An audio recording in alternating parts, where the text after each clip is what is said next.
PGI एक बार फिर विवादों में है। अज्ञात नर्स द्वारा एक लेडी को इंजेक्शन लगाया गया था। हरमीत कौर उस पेशेंट का नाम है, जिनकी सिचुएशन अभी काफ़ी क्रिटिकल बनी हुई है। उनके हस्बैंड हमारे साथ हैं।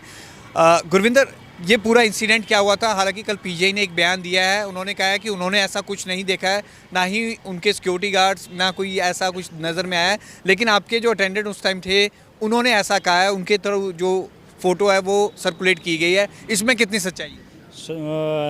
उस टाइम तो सिक्योरिटी गार्ड तो वहाँ पे था ही नहीं, वहाँ पे नर्स वगैरह भी अंदर नहीं थी। जो ये फ़ोटो खींची गई है कोई किसी कैमरे से नहीं आई, ये हम कोई सीसीटीवी कैमरे से नहीं आई, ये मेरी बहन है उसने क्लिक की थी।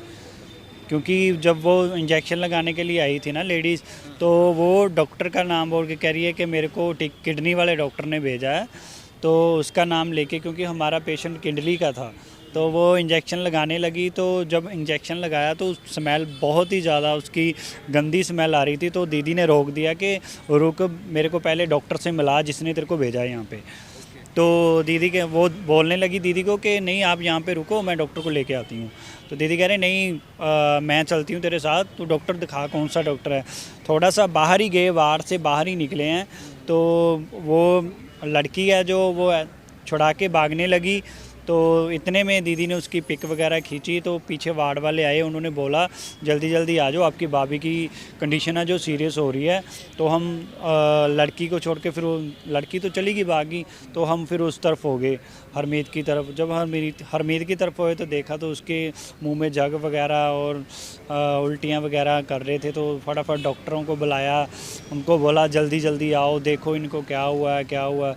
तो डॉक्टर वो इंसिडेंट कब का है? और ये मतलब जब उस दौरान बहस हो रही तो किसी ने रोका नहीं? और उस लेडी को आप पहले से जानते हैं? नहीं, हम नहीं जानते उस लेडीज़ को पहले से। जब ये लेडीज़ इंजेक्शन लगाने के लिए आई, ये 11:05 पे इंजेक्शन लगा, तो ये प्रॉपरली पूरे 11:05 पे नहीं आई है। वो साथ के वहाँ पे वार्ड डी ब्लॉक है जो SRL में, तो वार्ड वाले बता रहे थे कि आसपास के कि ये काफ़ी टाइम से सुबह से ये कभी यहाँ पे बैठ रही है, कभी वहाँ पे, इधर उधर घूम रही है। तो एकदम से नहीं आई, ये प्रॉपरली उसकी सोची समझी प्लानिंग थी कि जब मेरे को मौका मिलेगा तो मैं इंजेक्शन लगाऊंगी। और सिविल वर्दी में आई थी, उसके पास 2 इंजेक्शन थे, उसने एक लगाया, एक भी वो भी चलो आधे से ज़्यादा लग गया तो रोक दिया मेरी सिस्टर ने। ये उनकी हिम्मत है कि उनको डाउट हुआ, हाथ कांपने लगे थे उसके। तो इतने डाउट में उन्होंने फिर इसकी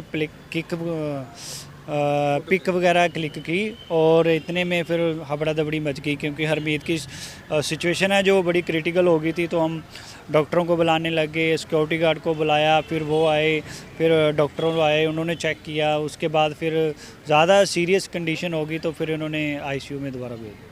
तो तब तक वो भाग चुकी थी, किसी ने उसे रोकने की कोशिश नहीं की? तो वो उसके साथ, वो अकेली नहीं थी, उसके साथ एक सरदार लड़का भी था जो बाहर था, जो उसको बोल रही थी कि मैं आ रही हूँ गाड़ी में।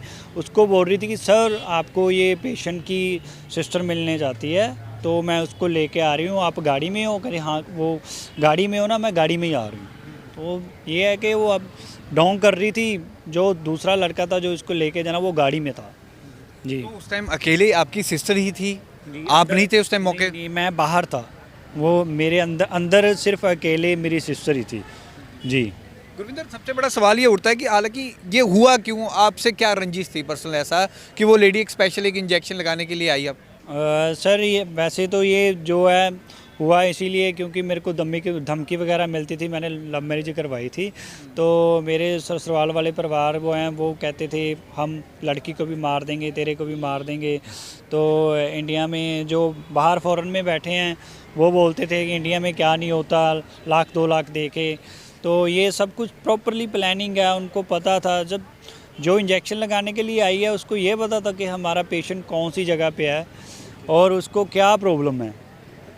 तो हमको आके बोला कि आपके पेशेंट को ये प्रॉब्लम है, तो मैंने इंजेक्शन लगाना है। तो हम डाउट ही नहीं हुआ। डाउट तो तब हुआ जब उसका हाथ वगैरह कांपने लगे, तो तब डाउट हुआ जी। अच्छा, आप बनूर से यहाँ पर आए थे रेफ़र होके, क्या हुआ क्या था? राजपुरा से आए थे। जब इनकी डिलीवरी हुई थी तब इनके सेल वगैरह कम हो गए थे, तो इनको बाथरूम वगैरह नहीं आ रहा था। तो वहाँ पे नीलम हॉस्पिटल वालों ने बोला था कि इनको आप वेंटिलेटर पे डालना पड़ेगा। हमने कहा नहीं, इनको वेंटिलेटर पे नहीं डालना हमने। तो कह रहे फिर देख लो आप, जहाँ पे इनका ट्रीटमेंट होता है वहाँ पे बोल दो, हम भेज देंगे। हमने कहा पीजीआई रेफ़र कर दो, उन्होंने पीजीआई रेफ़र कर दिया जी। 15 तारीख को आप आए थे कि उससे पहले आ चुके थे पहले से? 6 तारीख को आए थे हम। हाँ। जी 6 तारीख को यहाँ पे आए थे। 6 तारीख के 3-4 दिन बाद ये बिल्कुल सही हो गए थे, नॉर्मल कंडीशन में खाना पीना सब कुछ करने लग गए थे। तो जब हम SRL वार्ड में गए डी ब्लॉक में, वहाँ पे जाके इनकी कंडीशन ख़राब हुई, वहाँ पे इनकी केयर नहीं हुई और वहाँ पे कोई आया इंजेक्शन लगा के चला गया। इतने बड़े पीजीआई में किसी को कुछ पता नहीं चला, ऐसे कैसे बंदा अंदर आ गया, इंजेक्शन लगा के चला गया। अगर हमारे पास पिक भी ना होती, ये तो बोलते कि हाँ इसको इंजेक्शन भी नहीं लगा। इन्होंने ये अपना ऑफिशियल बयान दिया था कल कि ये जो वहाँ पर अटेंडेंट थे आपकी सिस्टर, उन्होंने ये फ़ोटो सर्कुलेट की है, उन्हें इस बात का अंदाज़ा नहीं, उनके तो गार्ड तैनात थे, उनका डॉक्टर का स्टाफ था जी, उनके गार्ड वहाँ पे नहीं था जब वो आई, लेडीज़ आई। जब वहाँ पे जो आसपास में जो भी थे सब उन्होंने देखा कि हाँ भी यहाँ पे कोई आके इंजेक्शन लगा के चला गया, तो ये कैसे बोल रहे हैं कि हाँ भी वहाँ पे था ही ना कोई। अच्छा, चंडीगढ़ पुलिस को आपने शिकायत दी है, क्या आपको लग रहा है कि इन्वेस्टिगेशन सही हो रही है? क्योंकि अभी तक उसका पता नहीं चला लेडी का, काफ़ी घंटे हो गए, 3-4 दिन हो गए। अभी तो हम वेट ही कर रहे हैं, वो भी बोल रहे हैं कि आप देखो हम कर रहे हैं, वो भी कर ही रहे हैं अपनी तरफ से। तो हम भी देख रहे हैं कि हम डॉक्टरों की तरफ भी देख रहे हैं कि ये कब बताएंगे इनको कौन सा पॉइजन था, इसका क्या ट्रीटमेंट हो रहा है, क्या है, हम सब वेट ही कर रहे हैं अभी तो। लेकिन आप एलिगेशन अपने ससुराल वालों पे ही लगा रहे हैं कि उन्होंने ही किया? 100% एलिगेशन क्या, मेरे को कंफर्म है, मैं कोई उन पे एलिगेशन नहीं लगा रहा, मेरे को 100% कंफर्म है उन्होंने किया ये, वही है मेरा, और कोई दुश्मन वगैरह नहीं है, उन्होंने ही किया है। वो बोलते थे कि हम अपनी लड़की को भी मारेंगे, तेरे को भी मारेंगे, हम नहीं छोड़ेंगे किसी को। कब आपकी शादी हुई थी और आपके ससुराल वाले कहाँ पे रहते हैं? 1 साल पहले हुए थे, राजपुरा में ही रहते हैं ससुराल वाले जी। जी अभी पुलिस ने इन्वेस्टिगेशन की है उनके साथ? हमने पुलिस वालों को बता दिया, उनके बारे में कॉन्टैक्ट नंबर भी दे दिए हैं कि भी ये हैं जिन पे इनके फैमिली मेम्बर ये हैं जिनका हमने नाम नंबर वगैरह सब दे दिया है। अब देखो पुलिस वालों ने उनके साथ क्या कॉन्टैक्ट किया है या नहीं किया, और ये तो बाद में ही पता चलेगा। हरमीत की कंडीशन अभी भी ख़राब है, बहुत ज़्यादा ख़राब है सर, अभी भी बहुत ज़्यादा ख़राब है। जो बंदा बिल्कुल नॉर्मल कंडीशन में था, वो वेंटिलेटर पे, जब मैं राजपुरा से लेके आया था तो वहाँ पे नहीं वेंटिलेटर था, वेंटिलेटर पे नहीं था, तो यहाँ पे आके वेंटिलेटर पे हो गया। तो आप कंडीशन समझ ही सकते हो कि उनकी कंडीशन कितनी हो सकती है। वेंटिलेटर पे 3-4 दिन होते हैं जी। ठीक, आप इस मामले में क्या डिमांड क्या कर रहे हैं? अगर मान यही करता हूँ, सबसे पहले तो सर मेरी ये रिक्वेस्ट है कि डॉक्टरों के आगे ये रिक्वेस्ट है कि जितना हो सकता है आप वो 100% दे रहे हैं, 100 से 100 भी दें कि मेरी वाइफ बचनी चाहिए, सबसे पहले यह। और दूसरी बात ये है कि जिन्होंने ये किया है, जिनके मैंने नाम लिए हैं, जिनको, वो सबको पुलिस वालों ने इंक्वायरी करनी चाहिए, उठाना चाहिए, पूछना चाहिए कि भी और इनके पीछे कौन कौन है।